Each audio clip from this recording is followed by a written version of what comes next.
আসসালামু আলাইকুম। এই মুহূর্তে আর্জেন্টিনার দুইজন খুবই গুরুত্বপূর্ণ ফুটবলারকে নিয়ে ইনজুরি আপডেট রয়েছে, যেখানে উলিয়ান আলভারেস এবং নিকো গঞ্জালেসের মতো ফুটবলারের ইনজুরি আপডেটটা আপনাদেরকে দেওয়ার ট্রাই করবো। আমরা দেখার ট্রাই করবো এই যে দুইটা ফুটবলার ইনজুরি পিক করেছে, এই ইনজুরির কারণে তারা বিশ্বকাপ থেকে ছিটকে যাবে কিনা, কিংবা বিশ্বকাপের আগে তারা আর্জেন্টিনা স্কোয়াডে ব্যাক করতে পারবে কিনা। তো প্রথমত আমরা যদি নিকো গঞ্জালেজের কথা বলি, তাহলে কিন্তু দেখতে পারবো যে তিনি আর্সেনালের বিপক্ষের ম্যাচটাকে কেন্দ্র করে ট্রেনিং গ্রাউন্ডে একটা চোট পেয়েছিলেন, যেখানে হ্যামস্ট্রিকে তার একটা ইনজুরি ধরা পড়েছে। উরুর যেই পেশিটা রয়েছে সেটা একেবারে ছিঁড়ে গেছে, এমন ধরনের আপডেট আমরা পেয়েছিলাম, যার কারণে তিনি অন্তত পক্ষে 3 থেকে 4 সপ্তাহের জন্য মাঠের বাইরে থাকবে। দ্যাটস মিন তিনি 1 মাসের জন্য মাঠের বাইরে থাকবে। যদি 1 মাসের জন্য মাঠের বাইরে থাকে, তাহলে অবশ্যই এভারেজ সিজনটা তার অলরেডি অন্ততপক্ষে লা লিগাতে অন্ততপক্ষে অ্যাথলেটিকো মাদ্রিদের হয়ে এভারেজ সিজনটা তার শেষ হয়ে গেছে। যদি ইনজুরির কারণে যদি এর পরবর্তী সময় যদি তিনি মাঠে ফিরে, অর্থাৎ যে 1 মাস টাইমটা দেওয়া হয়েছে, এই 1 মাসের ভিতরে যদি তিনি ফিরতে না পারে, তাহলে তিনি বিশ্বকাপটাও মিস করতে পারে, এমন ধরনের আপডেটই কিন্তু আমরা পাইতেছি। দেখুন, এই ফুটবলারটা, বিশেষ করে আর্জেন্টিনার এই ফুটবলারটা কিন্তু আর্জেন্টিনার খুবই গুরুত্বপূর্ণ একজন ফুটবলার, যিনি কিনা left wing back, left midfielder, সেই সাথে লেফট উইঙ্গার হিসাব, বেসিক্যালি লেফট উইংব্যাক হিসেবে আপনি খুবই গুরুত্বপূর্ণ একজন ফুটবলার হিসেবে আর্জেন্টিনার এই টিমটাতে বিবেচনা করতে পারেন। বিকজ তিনি থাকা মানে একজন এক্সট্রা একজন অ্যাটাকার থাকা, এক্সট্রা একজন মিডফিল্ডার থাকা, এক্সট্রা একজন লেফট ব্যাক থাকা, এক্সট্রা একজন ডিফেন্ডার থাকা। সো বুঝতেই পারতেছেন তার যে ওয়ার্ক রেট, সেই ওয়ার্ক রেট দিয়ে তিনি একেবারে লেফট সাইডটা পুরো ডোমিনেট করতে পারে। সেই অনুযায়ী তিনি আর্জেন্টিনার এই টিমটাতে খুবই গুরুত্বপূর্ণ একজন ফুটবলার ছিলেন। আর তিনি যদি ইনজুরির কারণে বিশ্বকাপে যাইতে না পারে, তাহলে কিন্তু আর্জেন্টিনা ওই সাইডটা দিয়ে বেসিক্যালি ডিফেন্সিভলি অনেকটা ভুগবে, কারণ তিনি যখন মাঠে থাকে তখন কিন্তু আপনার মিডফিল্ডারদেরকেও সাহায্য করে, সেই সাথে আপনার যে লেফট ব্যাক রয়েছে তাকেও কিন্তু ডিফেন্সিভলি অনেকটা সাহায্য করে। সো তার মতো ফুটবলার যদি না থাকে, তাহলে অবশ্যই আর্জেন্টিনার জন্য এটা খুবই একটা দুঃখজনক বিষয় হবে। সো জানি না আমরা শেষ পর্যন্ত কি হবে, বাট আমরা চাই যে তিনি বিশ্বকাপ খেলুক। তার মতন একজন ফুটবলার, আর্জেন্টিনার লিওনেল স্কালোনির যে ট্যাকটিক্স, সেই ট্যাকটিক্সে খুবই গুরুত্বপূর্ণ একজন ফুটবলার, যেমনটা আমরা বিগত ম্যাচগুলোতে দেখে আসতেছি। এবার আমরা সেই উলিয়ান আলভারেসের দিকে দেখুন। উলিয়ান আলভারেস অলরেডি গতকালকে একটা ইনজুরি নিয়ে মাঠ ছেড়েছিলেন। ইনজুরি নিয়ে মাঠ ছাড়ার আগে তিনি কিন্তু দারুণ একটা রেকর্ড করেছেন, যেখানে চ্যাম্পিয়ন্স লিগে আর্জেন্টাইনদের মাঝে সবচাইতে কম ম্যাচ খেলে 25 গোলের একটা রেকর্ড করেছেন। আর এই রেকর্ডের সর্বপ্রথম দাবিদার ছিলেন লিওনেল মেসি। এর আগে কিন্তু লিওনেল মেসি 42টা ম্যাচ খেলে তিনি 25টা গোল করে আর্জেন্টাইনদের মাঝে সবচাইতে উপরে ছিলেন। দ্বিতীয়ত ছিলেন সার্জিও আগেওরো, যিনি কিনা 48টা ম্যাচে তিনি 25টা গোল করেছিলেন। এখন কিন্তু তাদের রেকর্ড গুলা ভেঙে উলিয়ান আলভারেস 41 ম্যাচে 25টা গোল করে আর্জেন্টাইনদের মাঝে সবচাইতে কম ম্যাচ, চ্যাম্পিয়ন্স লিগে সবচাইতে কম ম্যাচ খেলে সবচাইতে বেশি গোল করার অবদান কিন্তু তার রয়েছে। সো এমন টাইপের একজন ফুটবলার কিন্তু আমরা দেখতে পাচ্ছি। গতকালকে তিনি ইনজুরি নিয়ে মাঠ ছেড়েছিলেন, যেখানে আর্সেনাল প্রথমত 1-0 গোলে এগিয়ে গিয়েছিল। সেইখানে ম্যাচে 56 মিনিটে আমরা দেখতে পাইছি যে তিনি পেনাল্টি থেকে একটা গোল করেছেন, আর পেনাল্টি থেকে গোল করে অ্যাটলেটিকো মাদ্রিদকে ম্যাচটা ড্র করে দিয়েছেন, এবং পরবর্তীতে ম্যাচের 77 মিনিটে ইনজুরি নিয়ে মাঠ ছেড়েছিলেন। তো তার যে ইনজুরি আপডেটটা, সেই ইনজুরি আপডেট হচ্ছে আপাতত দৃষ্টিতে প্রাথমিকভাবে ধারণা করা হচ্ছে যে তার ইনজুরিটা এত বেশি সিরিয়াস না। তিনি আগামী সপ্তাহে অ্যাটলেটিকো মাদ্রিদের হয়ে অ্যাভেলেবেল থাকবেন, অর্থাৎ আগামী সপ্তাহে চ্যাম্পিয়ন্স লিগের যে ফার্স্ট রাউন্ড রয়েছে, সরি, চ্যাম্পিয়ন্স লিগের যে সেকেন্ড লেগটা রয়েছে ওইখানে তিনি খেলতে পারবেন, যেটা দিয়াগো সিমিওনে একটা ধারণার কথা বলেছে। এবার আমরা সেই রিয়েলিটির দিকে দেখুন। তিনি যেভাবে মাঠ ছেড়েছেন, এটা হালকা ইনজুরি মনে হইলো। প্রথমত কিন্তু এখানে তার একটা মেডিকেল টেস্ট করা হবে।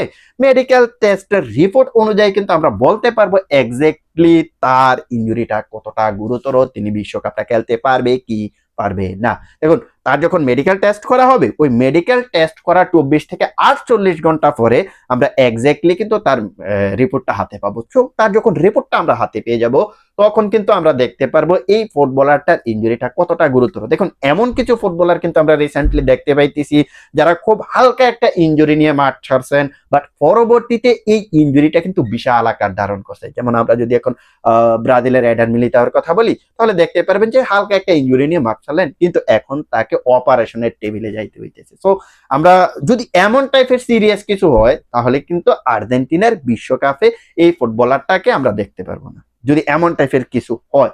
বাট আমরা চাই যে এমন টাইপের কিছু যাতে না হোক। যদি উলিয়ান আলভারেস যদি বিশ্বকাপটা মিস করে, তাহলে মনে করেন যে আর্জেন্টিনার অর্ধেক শক্তিটাই এইখানে শেষ হয়ে যাবে। বিকজ উলিয়ান আলভারেস হচ্ছে একজন ডিফেন্সিভ কি বলে এটাকে, আপনার ডিপ লাইন ফরওয়ার্ড, যিনি কিনা ওই নিকো গঞ্জালেজের মতো। আপনি কিন্তু দেখতে পারবেন হুলিয়ান আলভারেস কিন্তু আপনার সেন্টার ফরওয়ার্ড, সেন্টার মিড, সেই সাথে ডিফেন্সিভ মিডফিল্ডারের যে জায়গাগুলো, এগুলো কিন্তু প্রচুর পরিমাণ কাভার করতে পারে। তার প্রচুর স্টেমিনা রয়েছে।